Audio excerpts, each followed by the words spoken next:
and let's see something that God told Moses. God's been working this plan for a long time.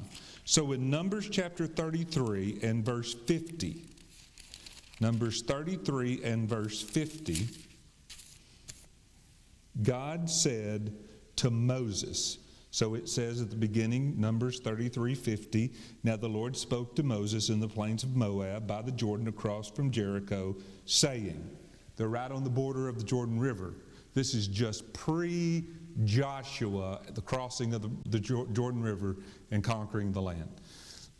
So this is what God said. Speak to the children of Israel and say to them, when you have crossed the Jordan into the land of Canaan, then you shall drive out all the inhabitants of the land from before you and destroy all their engraved stones, destroy all their molten images, and demolish all their high places. And you shall dispossess the inhabitants of the land and dwell in it. For I have given you the land to possess. And you shall divide the land by lot, as an inheritance among your families. To the larger you shall give a larger inheritance. To the smaller you shall give a smaller inheritance. And there everyone's inheritance shall be whatever falls to him by lot. You shall inhabit, I can't read. I think it's my glasses. Inherit according to the tribes of your fathers. All right, he goes on to talk about if you don't drive out the people, then they're going to constantly be an irritation to you, and I'm not going to drive them out. And he says, and I'll do the same to you. So, but what I want you to see from that passage is the lot.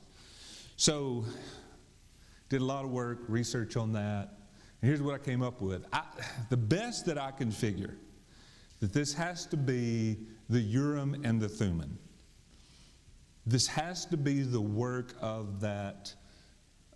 It's a bit, just quite honestly, ambiguous.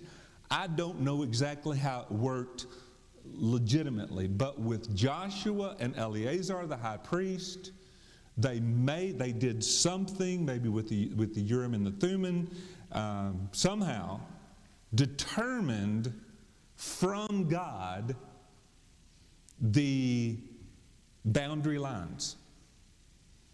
And it's quite honestly ambiguous.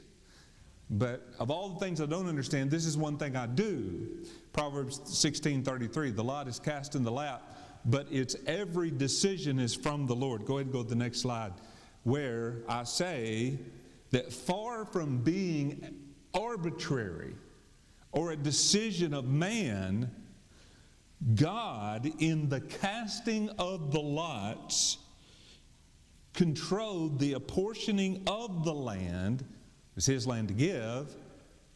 And so God was the one who divided the land. It was not man, it was God who did this. And so we see throughout, this is I think chapter 14 verse 1, where we see this language throughout this section. So this was the lot of the tribe of the children of Judah, Zebulun, Manasseh, Ephraim, according to their families. I asked this question to Google. How many of you, when you were growing up, had a lot out back? Did y'all have a lot? A vacant lot. A vacant lot? We had a lot, and it was about 2 acres, and it's where we drove all the cows in to be doctored. So we put the cows in the lot. Sonny knows what I'm talking about. And I asked Google the question, where does the word lot come from? Right here. That's where it came from. We forget how much the Bible has influenced our language. It's just one of those places where, and I don't know that my grandpa did the Urim and the Thummim to determine that 2 acres to be the lot. I'm not sure that happened.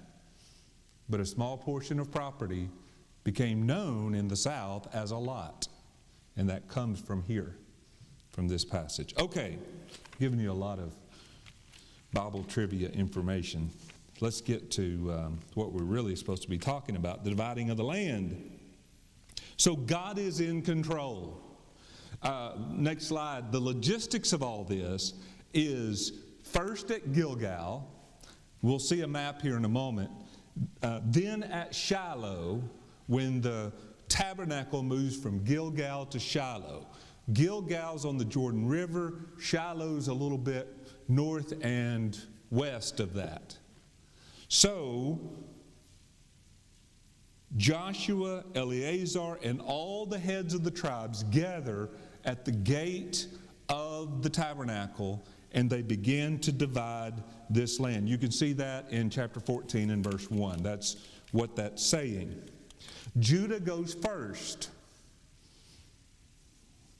Guess number one, they went first because they were the largest tribe.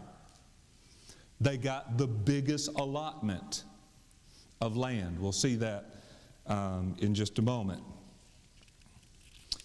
It could say, I have no biblical evidence to prove this, but it could say something about Judah being the tribe of the Messiah. But I don't have anything to really substantiate that. So let's go to the map. Vicky's going to get that up there for us. And I want you to see Judah. And there's Judah in the south. And there's all kinds of debate about how far south it went. And I don't have a good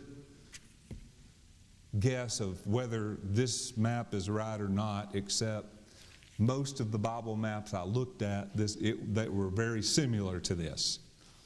So Judah, you see how large it is. Simeon stuck in the middle. I'm going to explain that when we get to Simeon. So this is the land allotment that God drew for the nation of Israel. What we have reported, and honestly, if you really want me to bore you, I will read all of that in chapter 15, but I don't think that you really want me to do that, because it's going to be a lot of places we're not really sure about, and better to just say that's probably what it looked like.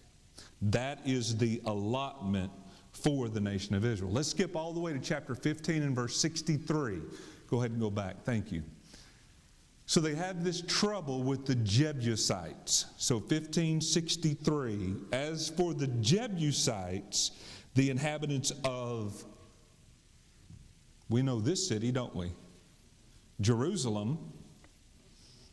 The children of Judah could not drive them out, but the Jebusites dwell with the children of Judah at Jerusalem to this day.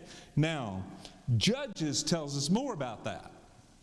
First of all, Judges says in Judges 1:8 that the children of Israel, this is on your slide, fought against Jerusalem and took it. And they struck it with the edge of the sword and set fire to the city. Now, the tribe of Benjamin gets involved here. Verse 21, they didn't drive the Jebusites out. Okay, I got to go back to the map.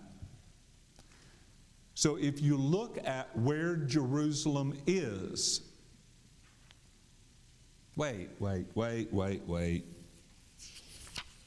I'm sorry, the next slide. There, thank you. It's right on the border of Benjamin and Judah. You can't hardly see the difference. It looks better on paper, but you can't hardly see the difference on that slide.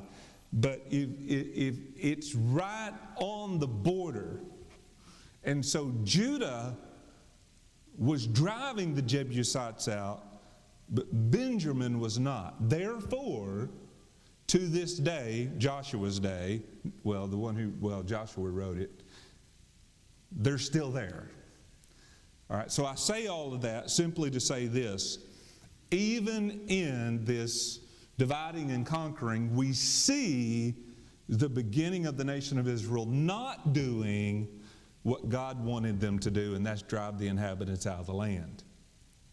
And that's really the underlying story of all the book of Judges. King David does take care of this.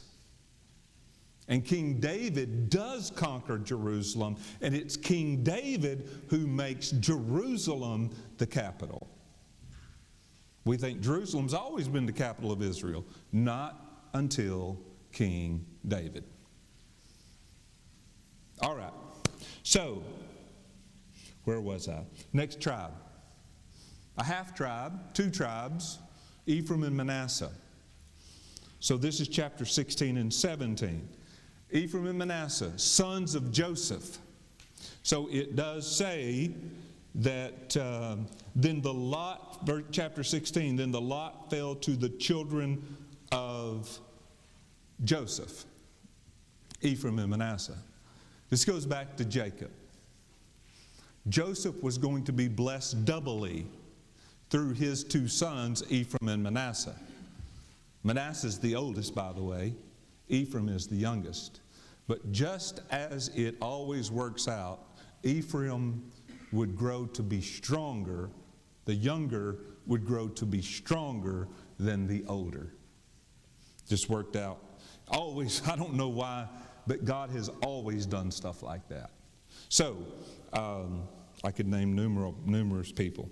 So, chapter 16 and verse 4, the children of Joseph are Manasseh and Ephraim, and they took their inheritance. So these two tribes, Ephraim and Manasseh, were obviously they were brothers, and they had a very, very close relationship. And Ephraim, the tribe of, became the leader of the two. Now, they would be the leading people groups that would eventually lead, I should say follow, Jeroboam in the rebellion against Rehoboam, who was the son of Solomon, which became the northern 10 tribes, i.e. Israel, separating from the southern tribe of Judah and Benjamin.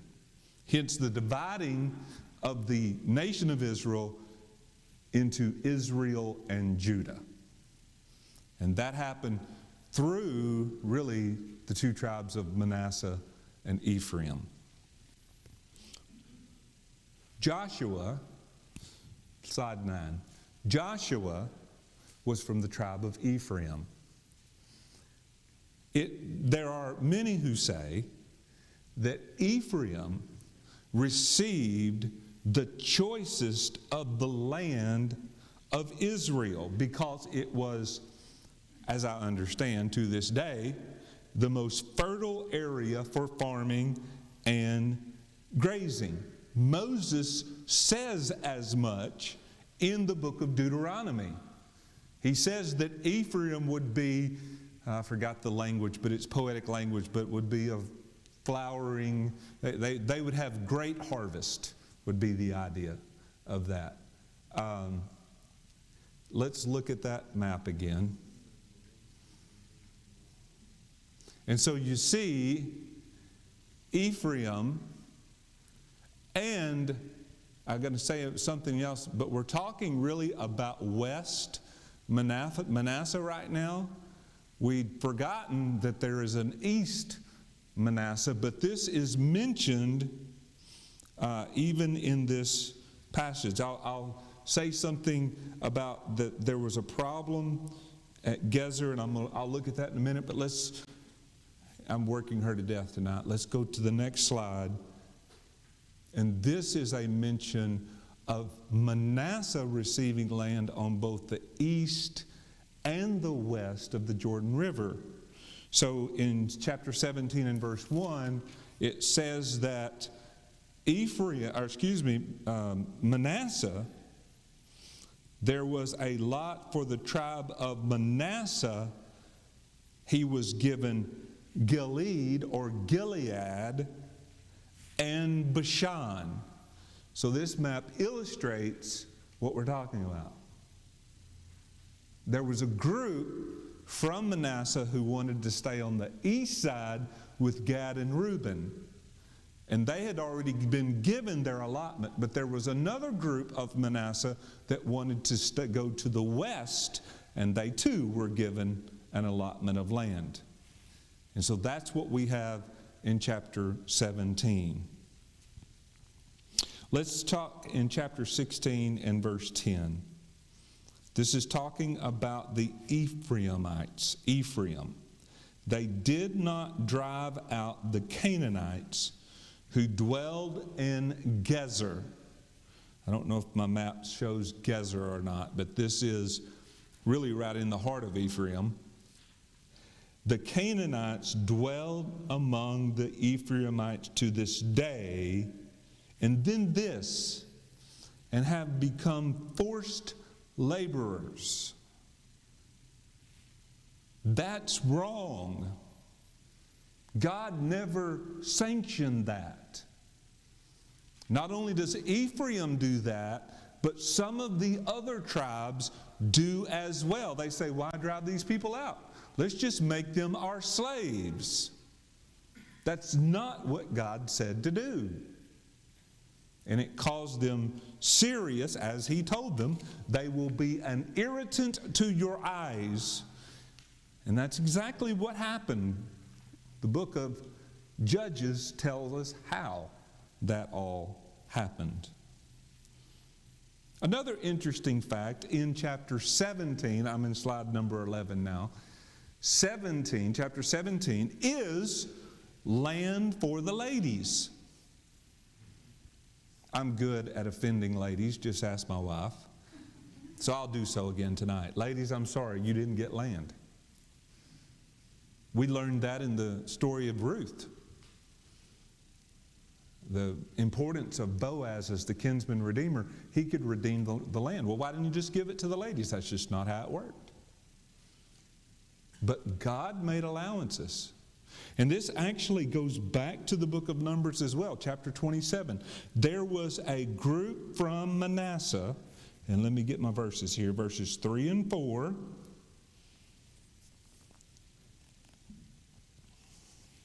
I'm going to say his name is Zelophehad.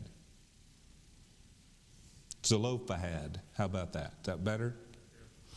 But Zelophehad, verse 3 of chapter 17, the son of Hepher, the son of Gilead, the son of Machir, the son of Manasseh. So this is the tribe of Manasseh, like me, had no sons. His daughters, their names are Mahlah, Noah. What? They even used men's name for women back then. Hoglah, Milcah, and Tirzah. They came near before Eleazar the priest and Joshua, the son of Nun, and this is what they said. The Lord commanded Moses, back in Numbers 27, to give us the inheritance among our brothers. Therefore, according to the commandment of the Lord, he gave them an inheritance among their fathers' brothers. And it goes on to explain. Numbers says, this is the Numbers passage back on your slide, the Lord spoke to Moses, saying, the daughters of Zelophehad speak what is right. So ladies, give the Lord an applause.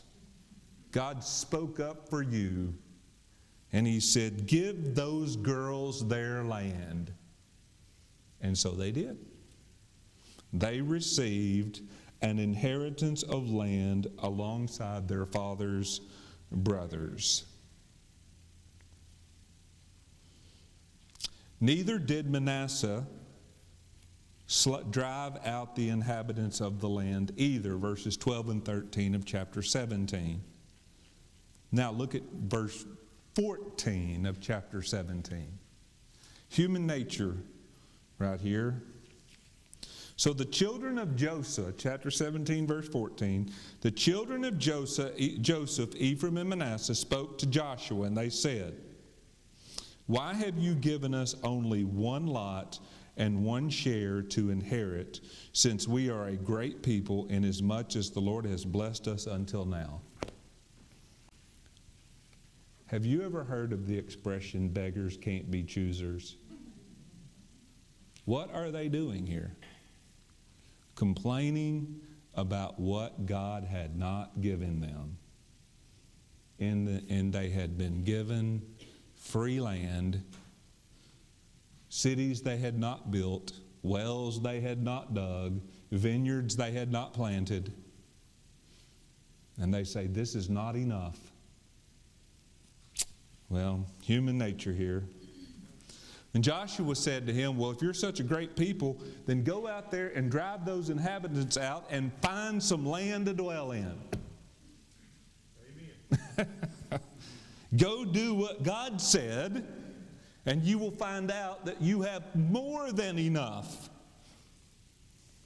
Clear a place for yourself there in the land of the Perizzites and the giants, since the mountains of Ephraim are too confined for you.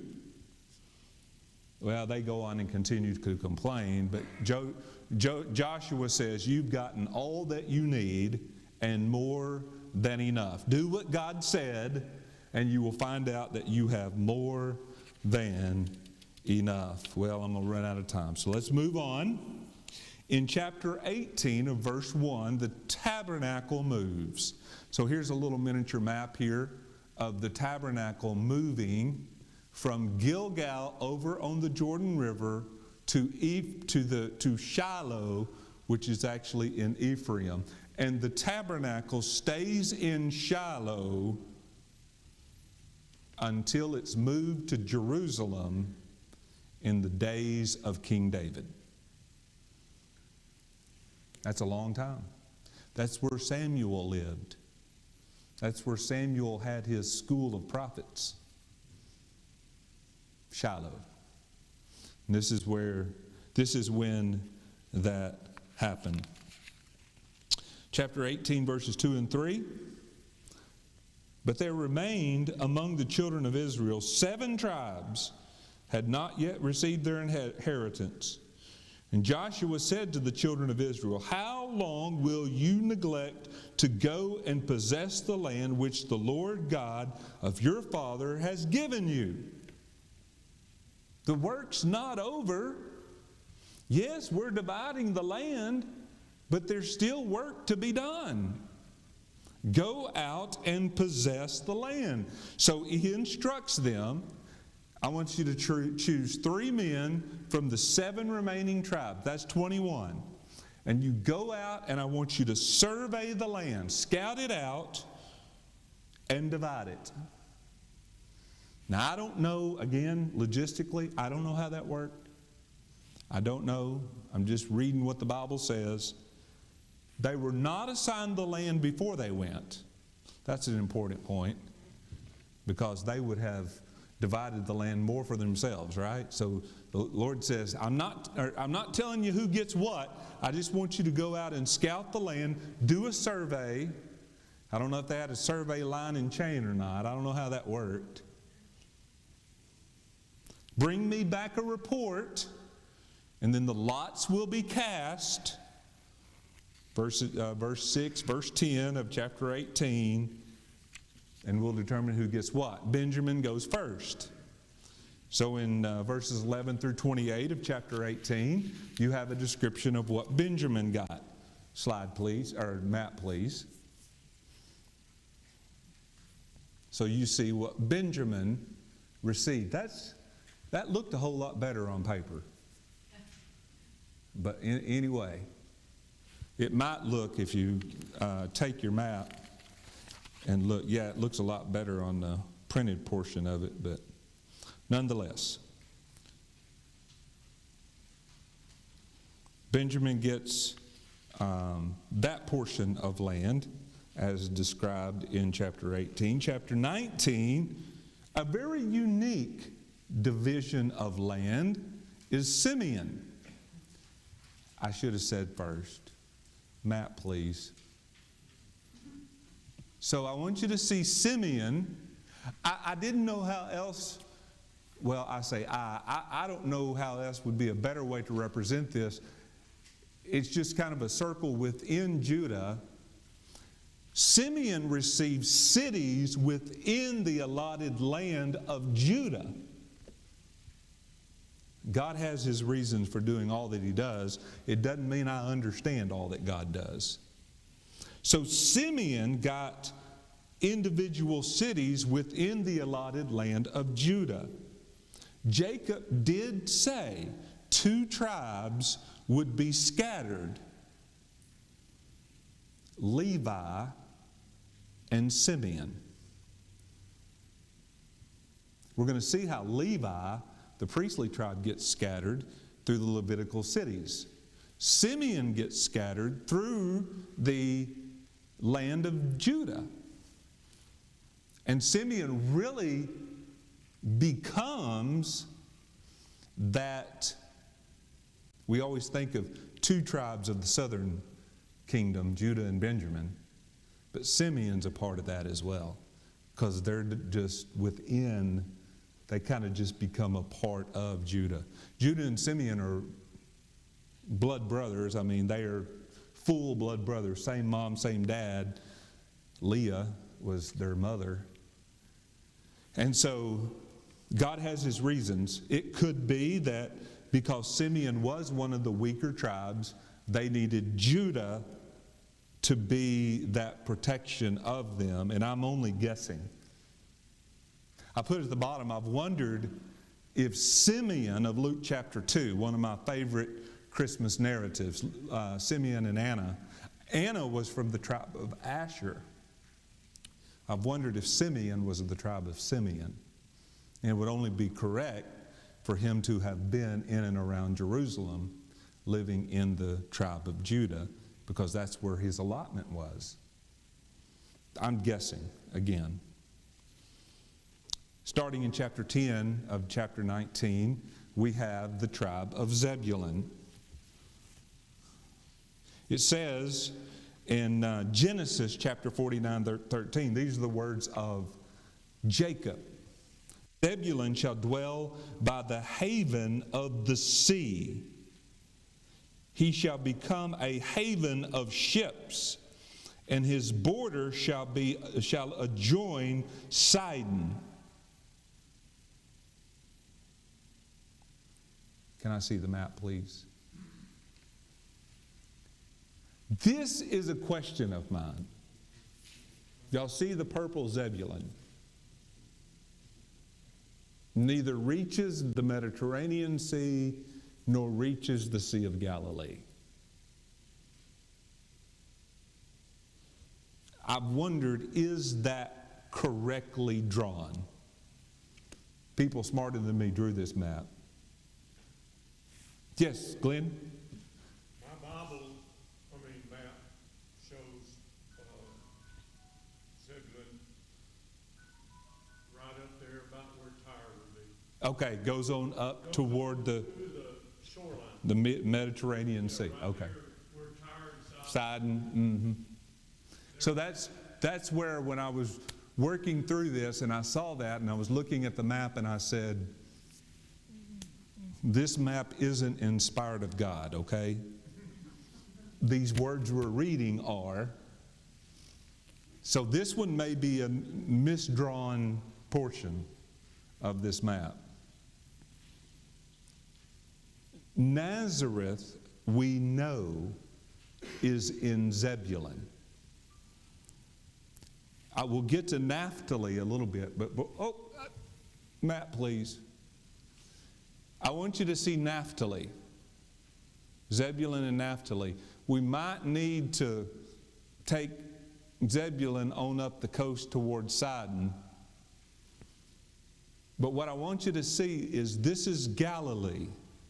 Now let's go to that Matthew passage. Everything matters. Matthew chapter 4, verses 12 through 16. When Jesus heard that John the Baptist had been put in prison, he departed to Galilee, and leaving Nazareth, so he went home first, Nazareth, he came and dwelt in Capernaum by the sea of Galilee, which is by the sea, in the region of Zebulun and Naphtali. And this may be the only reason why God put their land there. I don't know. That it might be fulfilled, which was spoken by Isaiah the prophet, saying, the land of Zebulun and the land of Naphtali, by the way of the sea, beyond the Jordan, Galilee of the Gentiles. The people who sat in darkness have seen a great light, and upon those who sat in the region and shadows of death, light has dawned. Amazing how the Bible fits together. Seems like somebody wrote it that knew what he was doing. His name's God. Tribe of Issachar.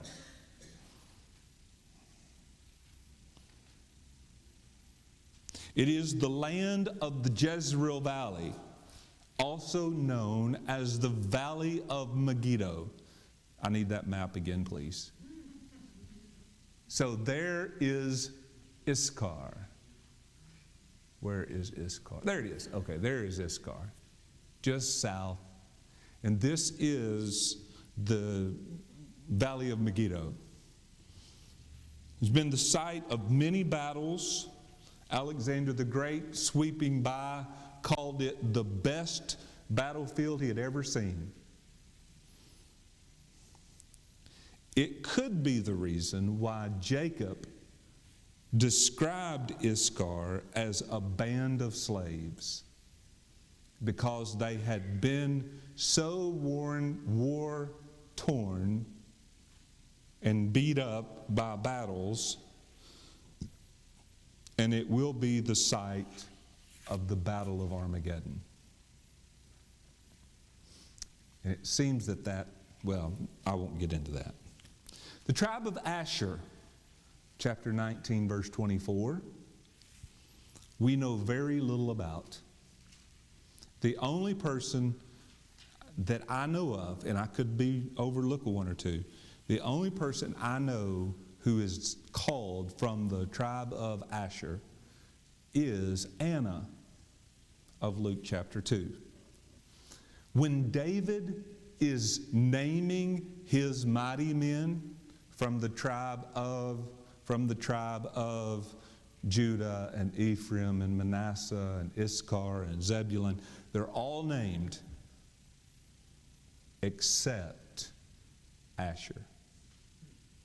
Asher, even in King David's time, is not named. That's in 1 Chronicles 27.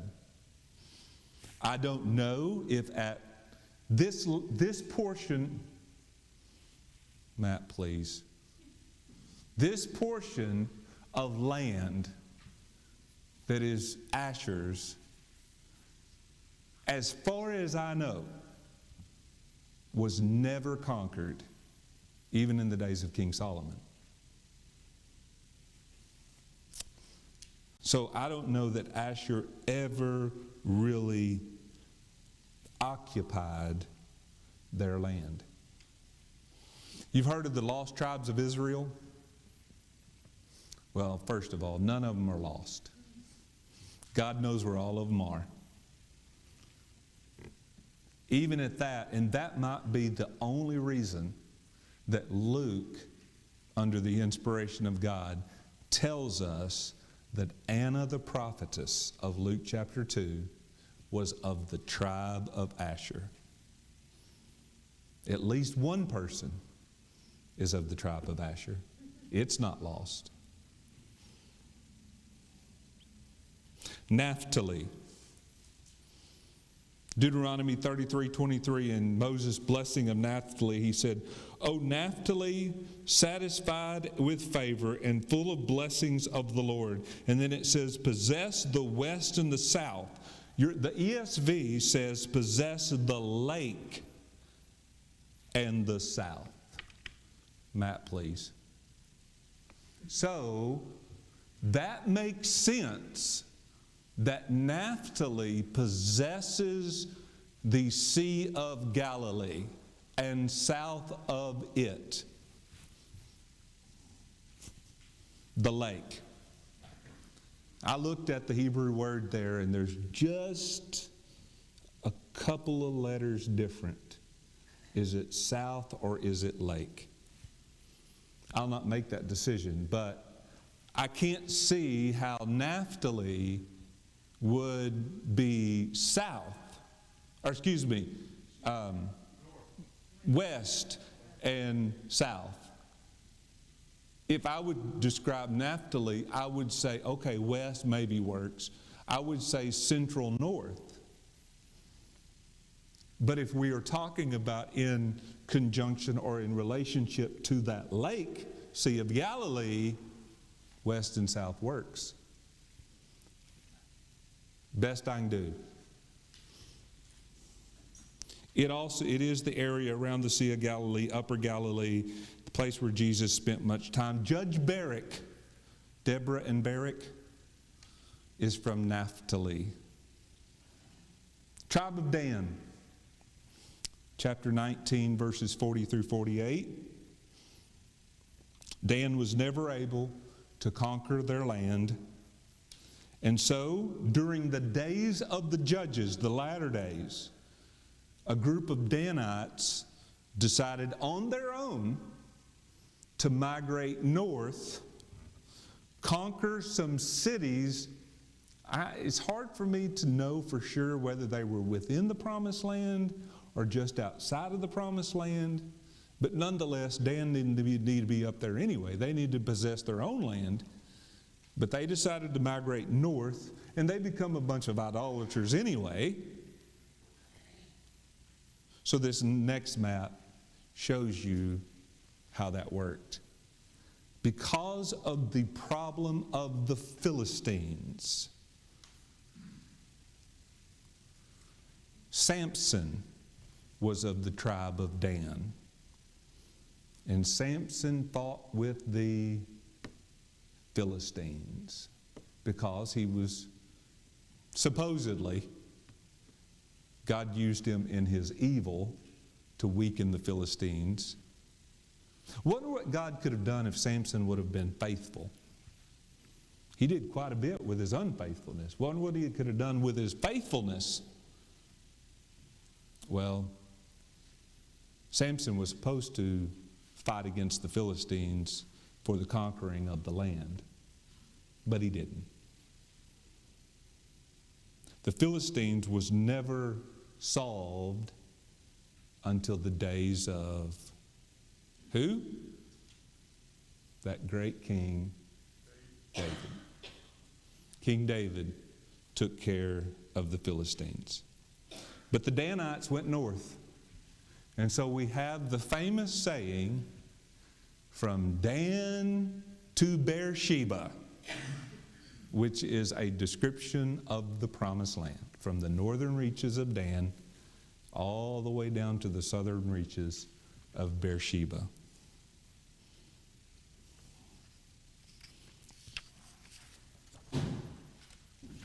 And last but not least, at the very end of chapter 19, last two verses,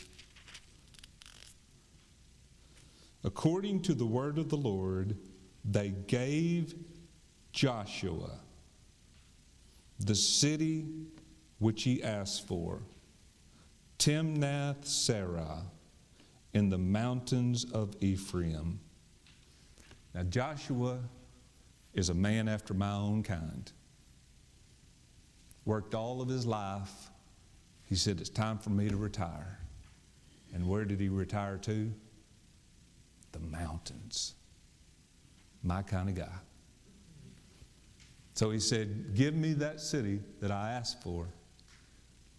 Something else I want you to see.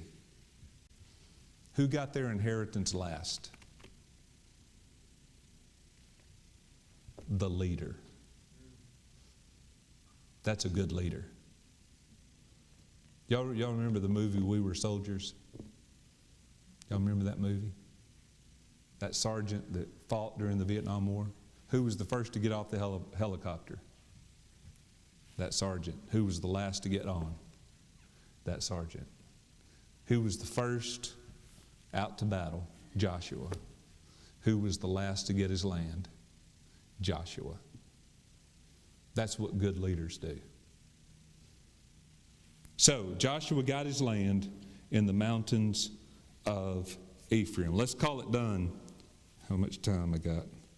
I'm running close. So let's walk through this conclusion real quickly. Verse 51. These were the inheritances which Eleazar the priest, Joshua the son of Nun, and the heads of the fathers of the tribe of the children of Israel divided as an inheritance by lot. That's important. Of all of the Old Testament, the word lot is used more in these verses, chapters, than any other place in Scripture. The casting of the lots. So God divided this land for Israel. He conquered it for them. He divided it for them. And in Shiloh, before the Lord, at the door of the tabernacle of meetings, and so they made an end of the dividing of the country.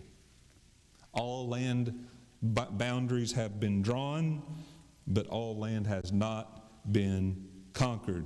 Unfortunately, most of the tribes did not conquer their land. There's only two, as my study indicates, that got close. Ephraim and Judah. Joshua was from Ephraim. Caleb was from Judah. Kind of think those two boys had something to do with that. All the other tribes didn't really conquer their land at all.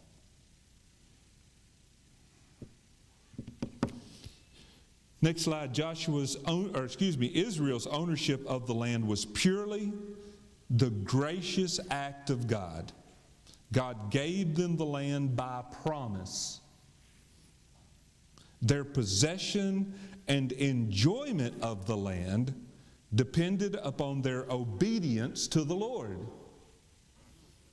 Not unlike our salvation. Our salvation is given to us by promise. If you believe on the Lord Jesus Christ, you will be saved. That's a promise. Our enjoyment of our salvation comes through obedience. As David would pray, because of his disobedience, he must pray, "Restore to me the joy of your salvation." Comments or questions?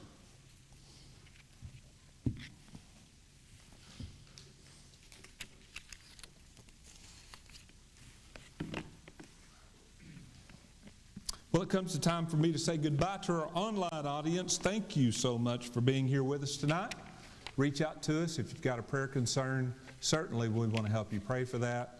And let me just mention a few announcements. Let me go ahead and have you already cut the online audience off? Okay, let me let them hear this as well. Brother Zach is planning to preach for us this coming Sunday, and Grounds Committee is going to meet after services on Sunday as well. Now, let me give you something that has kind of came for me, and I guess I should say us, for this coming weekend. My wife and I were planning to go and visit our daughter Hannah and son-in-law Trevor, who live somewhere up in northwest Arkansas. I'm not sure where they live. Somewhere up there. We're going to go find out. Since Micah couldn't come and be with us this past Sunday because of the weather, I went ahead and told Micah Deaton and the mission work there in Springdale about the big offering. I spoiled the surprise. I went ahead and called Todd Anderson, who's the pastor at Summit Baptist Church in Pine Bluff, who is their sending church, and I told him.